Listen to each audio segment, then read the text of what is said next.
Welcome back, and now we have our guest, Tim Bedore. Tim, how's it doing? How's it going? Excuse me. Pretty good, pretty good. We're still at 70 plus degrees here in Minnesota on November 2nd. So all things considered, it's very good. That's a great sign. You're a comedian. You go on Bob and Tom regularly.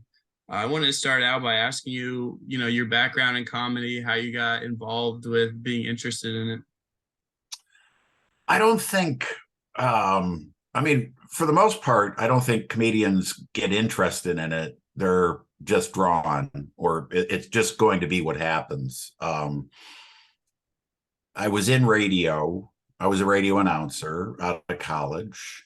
And, I grew up in a little town, Stevens Point, Wisconsin. So there wasn't comedy clubs at the time, and there certainly weren't any around where I was.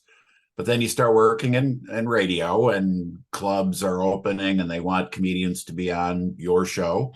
And then I start going to the comedy clubs, and then they start asking me to host, and then they want me to do stand-up. And pretty soon that's what I was doing as opposed to radio, because I got to golf a lot more as a comedian than I did in radio. So, and that's how it started. So it was just kind of organic, but I think every comic, half of them were class clowns and half of them were the class writer and half of them were, remembered as the funny person. It's just really who you are. How do you think that experience with radio, helped shape your comedy career? Oh, a lot. When you're in radio, number one, it's all about the business. I mean, you have to do what management wants you to do. Ratings are important. You've got clients that you have to satisfy. And then you're also trying to satisfy yourself. A lot of us want to be true to yourself. And how do you merge those two things?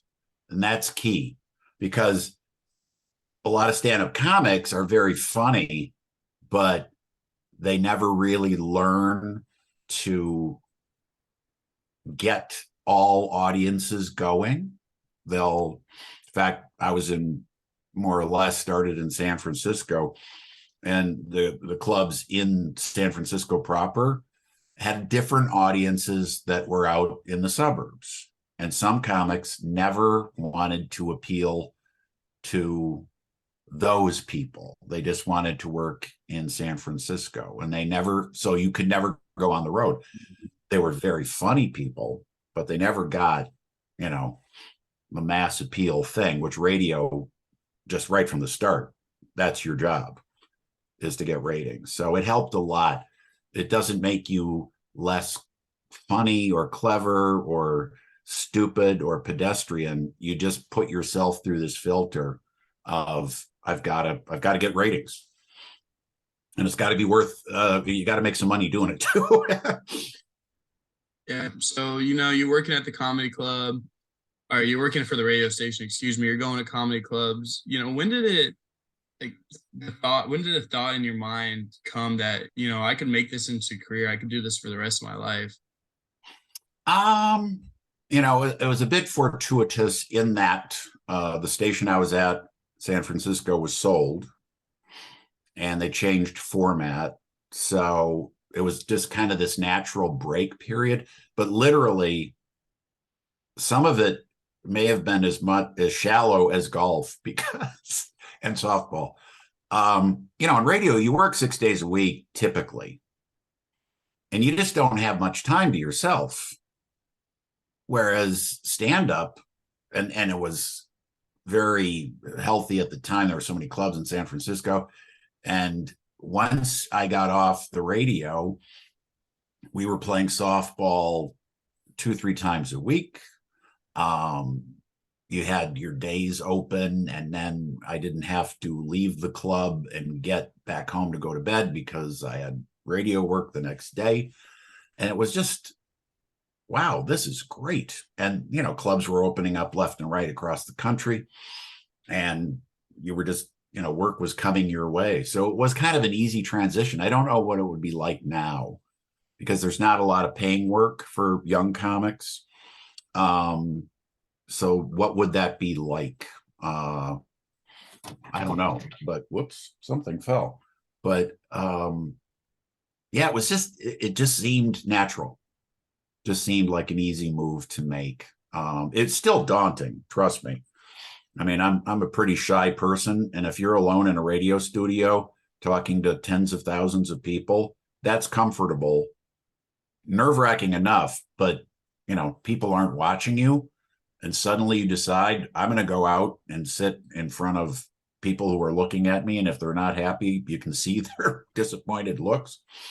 Yeah, it took some whatever, but we all do it.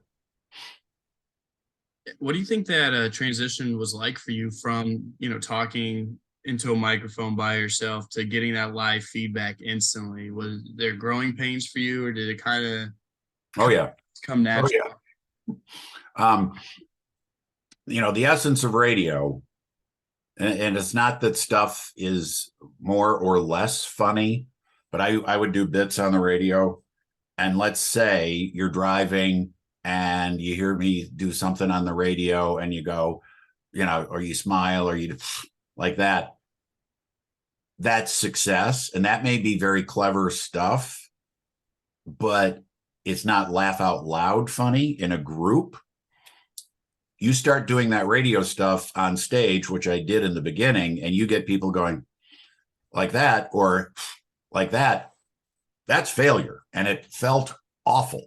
And you really have to completely readjust your radar to getting out loud laughs, because lack of laughter feeds on itself too. Laughter feeds on itself in a positive way, and silence and something that didn't get that out loud laugh just makes people get more and more tense and nervous. So yeah, I had to figure that out quickly. But that's the thing about stand-up. That feedback loop is so powerful. Standing there and either getting it or not getting it, it just scares the hell out of you. And there's something internal that happens that just says, get it, figure it out. And so you do. Otherwise you wouldn't survive. You wouldn't keep doing it. Or the clubs wouldn't allow you to keep doing it. They'd say, yeah, no, we're not interested anymore. When do you think that point when you finally got comfortable was? Is there one like specific spot you can pinpoint? No, it's really a progression.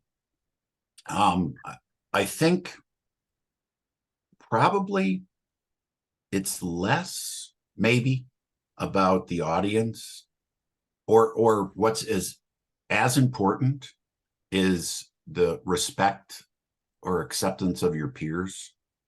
When I was starting out in San Francisco, literally at our open mics and showcase nights where the young comics are trying out, Dana Carvey and Robin Williams and Bob Goldthwait and all these people are just in the mix.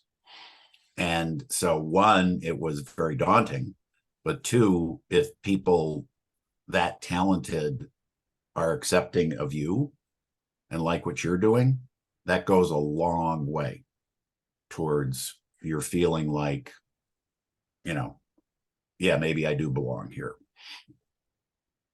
Yeah. So you start to get comfortable, and eventually you make it onto the Bob and Tom show. Could you kind of go in the background about how that came to be for you? Well, they I'd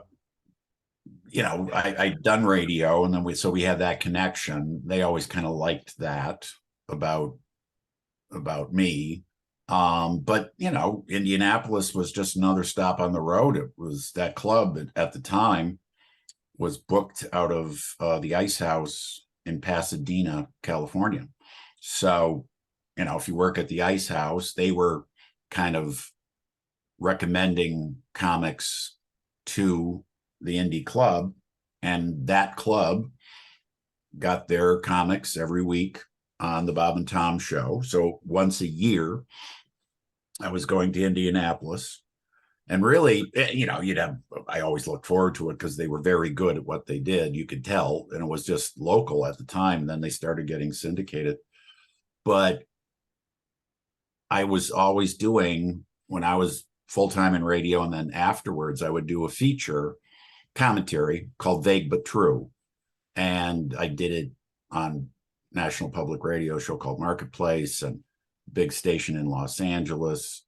And every year I would bring in 4 or 5, 6 of those pieces from the past year and polish them up a little bit and bring them to Bob and Tom. And so when I was on the air with them every year, I would do 4 or 5 of these Vague But Trues. And, they just kept doing well. And Tom kept trying to figure out, so you do this, weekly for KLOS in Los Angeles? Yeah. And you do this regularly for Marketplace and NPR? Yeah. Man, would you be interested in doing it regularly for us?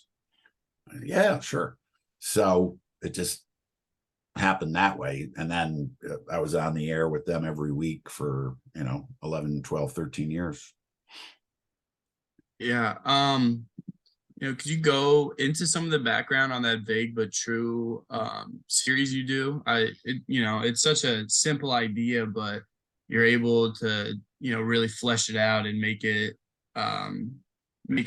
personable, and that, everyone. I listened to a couple before we did this, and I feel like anybody could relate to some of those that you've done.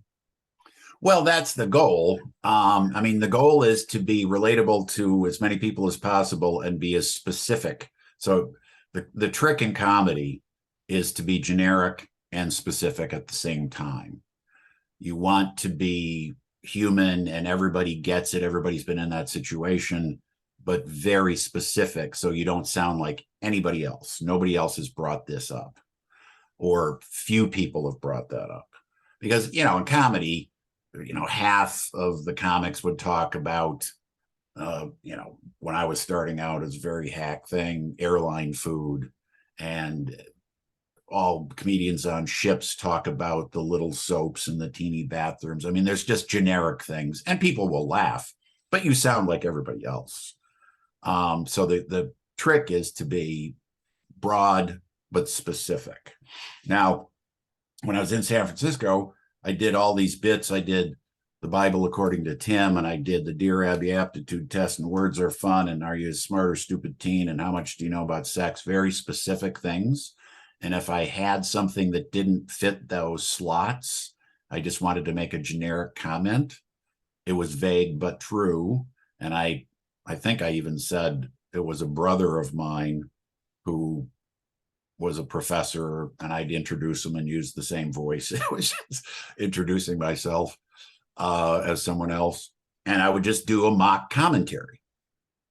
And it could have been serious. It could have been just making fun of commentators. But that's what I ended up doing in Los Angeles for KLOS, and then for Marketplace was, just a commentary. It could have been a newspaper column. That's how Tom Griswold always saw it, was as a newspaper column. Less, he wanted it humorous, but it didn't have to be joke, joke, joke. He wanted it about something. So about 4-way stops versus roundabouts, and, various things that we all interact with, but my take on it. And so it is, kind of became that thing. And so then your radar is always up, looking for what can I talk about this week that's unique, that I'm the only one saying this or talking about it, but that everybody's going to say, yeah, and feel that human connection. I was looking through your LinkedIn, and I noticed you had added life coach and spiritual guru to your. Well, that's my podcast. That's right. That is not true. That's a lie. That's the jumping on point for my podcast, which is called An Agnostic's Guide to Heaven. So I'm a spiritual guru who's agnostic, and I'm a life coach because I have a minor in psych, and I don't charge. That's the key. I don't charge for this advice. And, some of the advice mostly because, it's quick advice, it's emails, and then I respond in the podcast. And typically I tell people to lie, just to get through the moment, which is not good long-term advice, but I don't charge. So, yeah, it's a jumping on point for storytelling that I'm really enjoying in my podcast. Just to keep writing and keep pursuing, just give me a topic and I'll see what I can come up with about it. So yeah, it's been fun. And people are liking it. It's a lie. I've never been a life coach and I'm not a spiritual guru. I was an altar boy. So, I have some connection. I was up there when the magic happened and I was in uniform. I was, dressed in the black and white outfit. So I've got some spiritual background. Yeah, I've been there as an altar boy. Yeah. I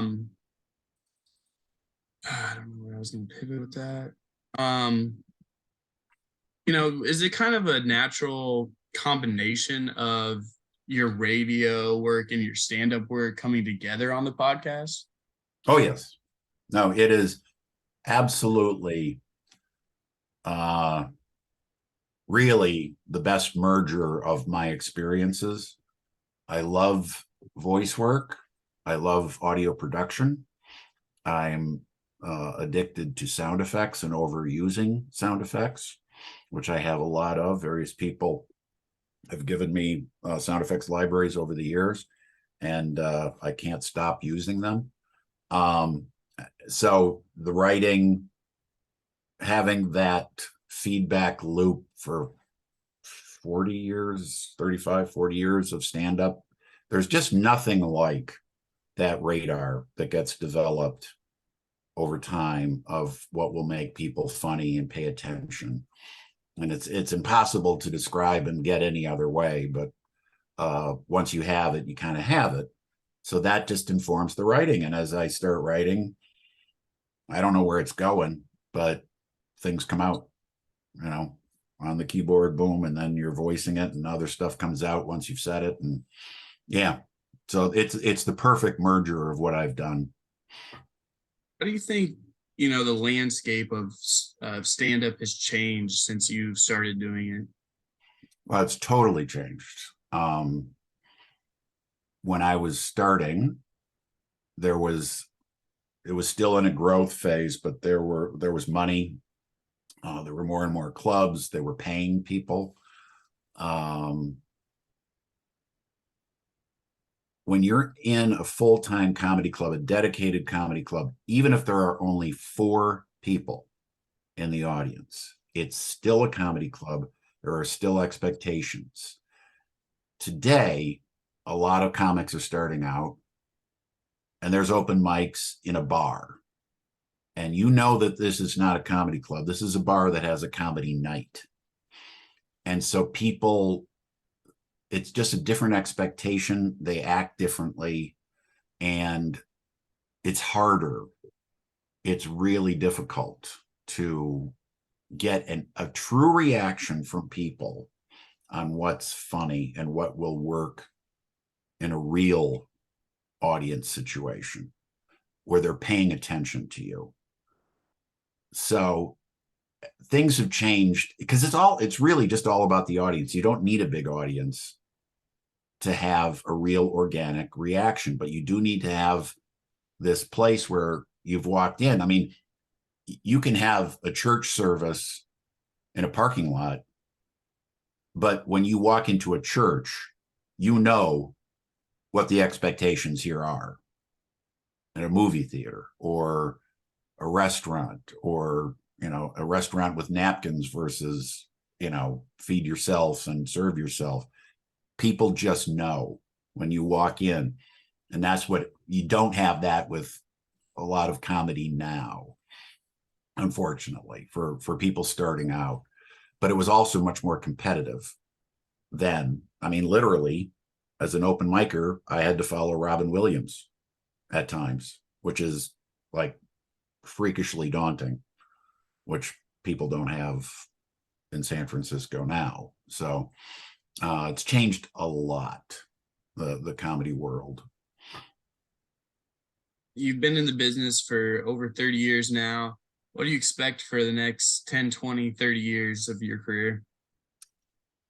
You just keep, finding the audience that wants you. I mean, clubs are younger, and, I shouldn't see that as the future as much as other things. I'm doing some theaters in 2023 because that's finally opened back up due to COVID.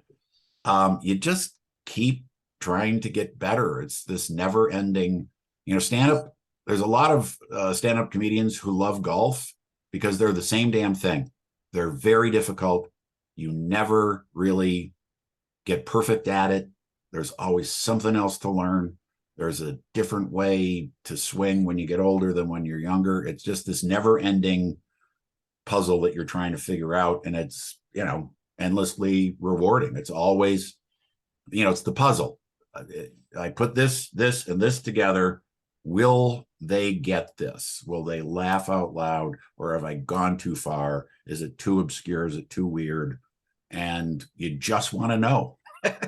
You just want to know. And you need an audience to find that out. That's really kind of the appeal of it, is I've done all this equation. Did I guess right or wrong? And then put it out in front of people and they tell you. Yeah, I think that's all the questions I have for you. I did want to ask you though, how well have you been golfing lately? um, I, I can hit the ball as well as I've ever hit it, just not as consistently. But I'm thrilled. I had a drive the other day, 270, which for me is very healthy. Unfortunately, I 3-putted and still got a bogey. And so putting is still, some days that works, some days it doesn't. But it's still one of these things that I just can't stop doing. Yeah, I feel the exact same way. I had a very similar summer of golfing where I hit my driver well, but couldn't do pretty much anything else.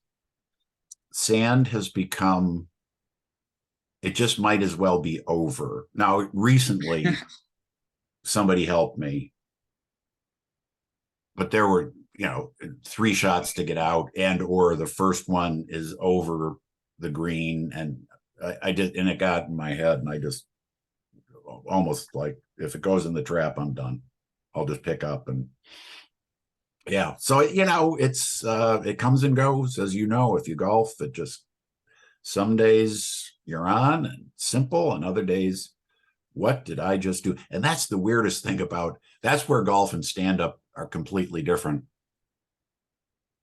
You can hit a shot for me, and you think, I didn't think about this, that was positive, I just naturally did it. And then you approach the next shot the same way, and it just it's like, well, how can it be so different 2 shots in a row? How is that even possible? But that's golf. That's why we're not on the tour. Yep. That's reason 148 why we're not on the tour. Mm-hmm. All right. Well, thank you, Tim. You will be appearing at the Cackle Shack on November 19th in Bloomington. Yes. Looking forward to it. Yep. And you can catch him on Bob and Tom. Thank you, Tim. Thank you.